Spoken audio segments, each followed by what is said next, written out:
Good afternoon, dear friends. I am Evelyn, and today I will tell you a true story. Enjoy your viewing. Deep in the rolling hills of Appalachia, nestled within the shadow of ancient, whispering forests, lay a small town called Brackenwood. It was the sort of place where secrets festered like wounds. The town's heart was a white-steepled church, pristine against the backdrop of the darkened woods. The Church of Divine Revelation was its name, and its congregation was devout to the point of fanaticism. To the outside world, they were merely a peculiar community of fervent Christians who clung tightly to their traditions. But the truth was far darker. Behind the closed doors of the church, beneath the surface of scripture and prayer, lay a twisted worship that had festered for decades. The congregation's devotion was not to the benevolent God of love and forgiveness, but to something far older and infinitely more sinister, a being they called Azarael, the eternal witness.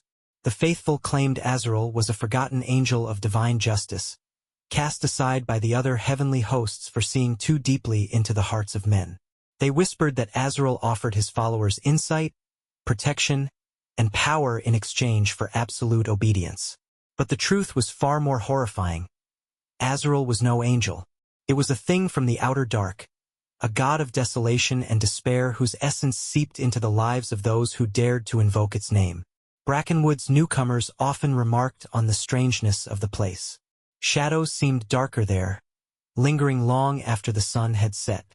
The wind in the trees carried voices that teased at the edge of comprehension. Animals avoided the town, and those that strayed too close often vanished, their distant howls echoing through the night.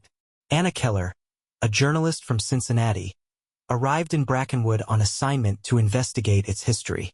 Reports of missing persons had drawn her attention, and the townsfolk's unnerving unwillingness to speak about them only fueled her determination. From the moment she arrived, Anna sensed something was amiss. People averted their gazes as she passed, their conversations falling silent when she entered the diner or general store.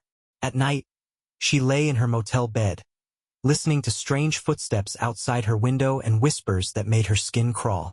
Determined to uncover the truth, Anna began attending the church services, posing as a curious outsider looking for faith. She watched the congregation, noting how their eyes gleamed with a fervor that bordered on madness. The pastor, an older man named Reverend Marcus Kane, spoke with a power that seemed to resonate deep in her chest, his voice smooth and commanding. "We are the chosen," he proclaimed one Sunday, his arms raised high. "We walk the path of true enlightenment, guided by the eternal witness. We see beyond the veil, beyond the lies of this fleeting world." The words chilled Anna. There was something wrong about the way he spoke, as though his voice carried an unseen weight. She began to notice strange details, how the congregation's prayers would devolve into guttural chants, their eyes rolling back as they swayed in unison. How the church's basement door was always locked, the faint sound of sobbing occasionally drifting from behind it. What Anna didn't know was that the Church of Divine Revelation had rituals far removed from any Christian tradition. Deep in the forest, in a clearing marked by towering stones carved with ancient symbols, the congregation gathered under the moonlight. Cloaked in dark robes, they stood in a circle, chanting in a language no human tongue should have been able to pronounce. The centerpiece of their ceremonies was always the same: a sacrifice. The missing people Anna had come to investigate weren't lost. They had been taken, abducted by the congregation in the dead of night, their screams muffled as they were dragged into the shadows. The victims, bound and gagged, were brought to the clearing and placed upon a stone altar. There, Reverend Kane would call upon Azarael, and the air would grow heavy with an unholy presence. The shadows around the clearing would twist and writhe, forming shapes that defied logic. Faces emerged from the darkness, faces of those the congregation had known, their expressions twisted into masks of agony. As the chanting reached its climax, Azarael would manifest, not as a figure, but as an overwhelming presence. The temperature would plummet, and an unnatural wind would tear through the clearing, carrying whispers that spoke of hopelessness and despair. The sacrifices screamed as their bodies were consumed by the darkness. There, Anna's investigation led her deeper into the town's secrets. She followed a group of cloaked figures one night, watching from the cover of trees as they dragged a terrified man toward the forest.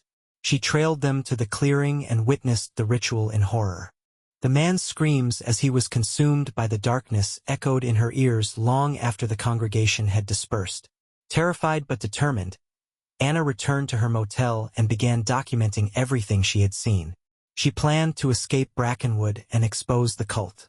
But the town seemed to sense her intentions. That night, her dreams were filled with visions of Azarael, a vast, shapeless thing with countless eyes that stared into her soul. She woke in a cold sweat to find strange symbols carved into the walls of her room, symbols that seemed to writhe when she looked at them.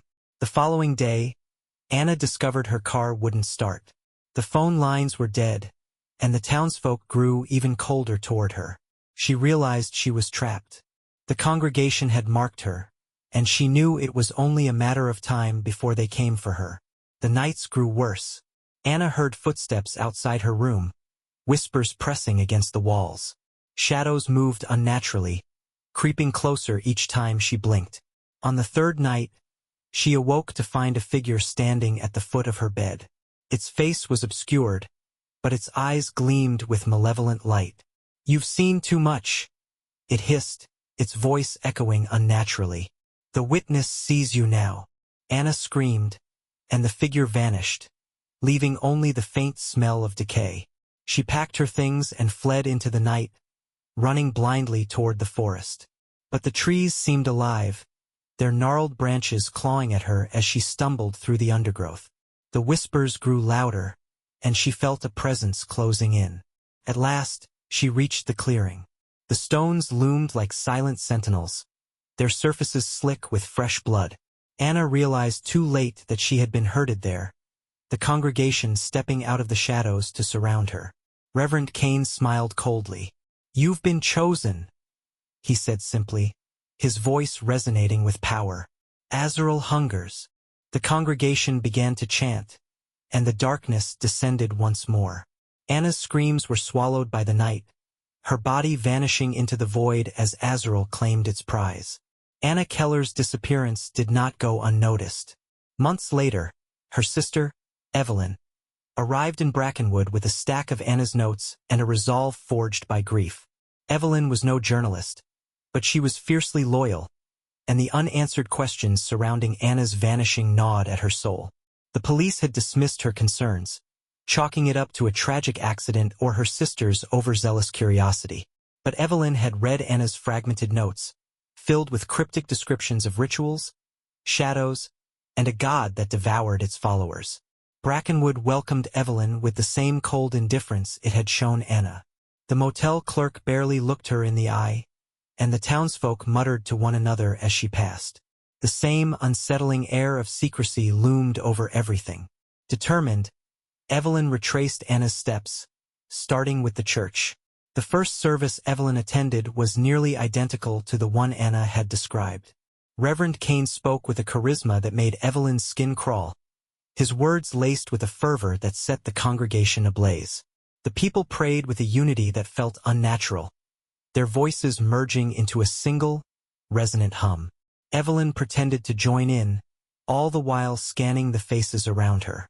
She caught sight of a young woman seated near the back, her pale face drawn tight with fear. Their eyes met briefly, and Evelyn saw something unspoken in her gaze, something desperate. After the service, Evelyn approached the young woman, introducing herself under the guise of seeking fellowship. The woman, whose name was Lila, hesitated before agreeing to speak with her in private.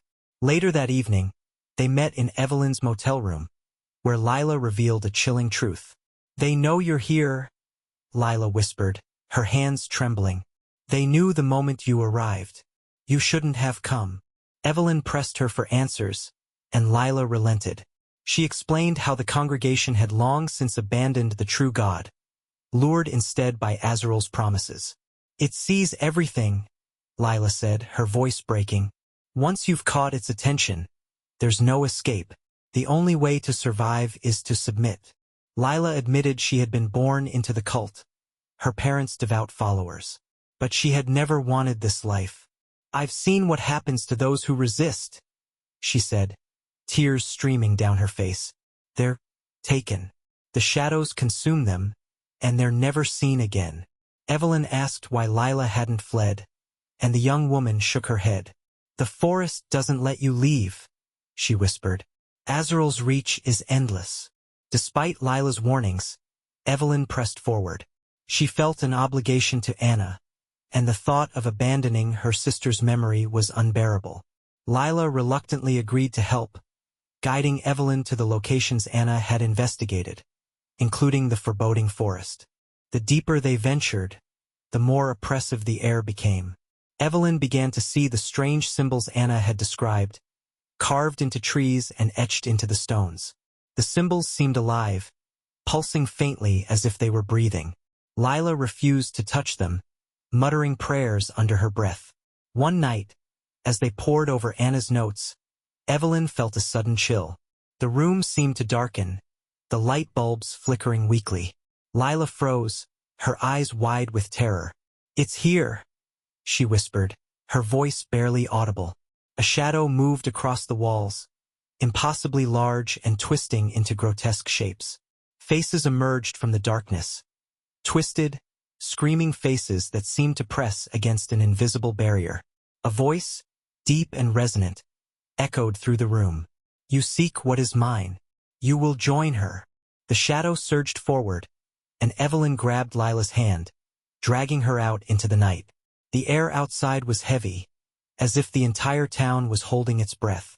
They fled to the edge of the forest, collapsing in exhaustion beneath the gnarled branches. Desperation drove Evelyn to a dangerous plan. She would infiltrate one of the rituals, find a way to disrupt it, and destroy whatever connection the cult had to Azarael.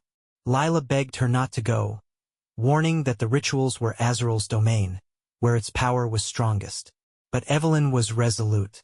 That night, cloaked in darkness, Evelyn followed the congregation to the clearing. She hid among the trees, watching as they dragged another victim, a middle-aged man, gagged and bound to the altar. The chanting began, the words twisting in Evelyn's ears like a physical force. The air grew cold, and the shadows deepened, writhing as if alive. Evelyn crept closer, clutching a bottle of gasoline and a box of matches. If she could destroy the altar, perhaps she could sever the link to Azarael. But as she approached, the chanting stopped. Reverend Cain turned to face her, his eyes gleaming with unholy light. "You cannot defy the witness," he said, his voice echoing unnaturally. "It sees you, Evelyn.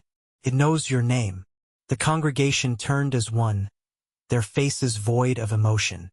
Evelyn lit the match, ready to throw it, but the shadows surged forward, extinguishing the flame. A deafening roar filled the clearing as Azarael's presence descended, and the world seemed to tilt. The shadows engulfed Evelyn, wrapping around her like tendrils of smoke. She screamed as the darkness invaded her mind, showing her visions of endless despair, worlds consumed by Azarael's hunger, souls trapped in eternal torment. When Evelyn awoke, she was alone in the clearing. The altar was gone, replaced by a barren patch of earth scorched black. The congregation was nowhere to be seen, and the forest was silent. She stumbled back to the town, only to find it abandoned. Doors hung open, furniture lay overturned, and the streets were eerily quiet. Evelyn fled Brackenwood, escaping the town's borders with an ease that felt almost mocking. But the relief was short-lived. In the weeks that followed, she began to see shadows moving in the corners of her vision. She heard whispers at night, voices calling her name. She realized, with growing horror, that she hadn't escaped. Azarael had marked her, and its reach was endless. No matter where she went, the shadows followed, drawing closer with each passing day. And then, one night, they came for her. Evelyn's screams echoed into the darkness, unheard by the world. Another soul claimed by Azarael. Another offering to the eternal witness. In Brackenwood, the church stands empty, its doors ajar. The wind carries faint whispers through the abandoned streets. But deep in the forest, the clearing remains, the stones still slick with unseen blood. and the shadows wait patiently for the next traveler to stumble into their domain. Thank you for watching. Support me with a like and a subscribe. Thank you. See you in another video. Bye.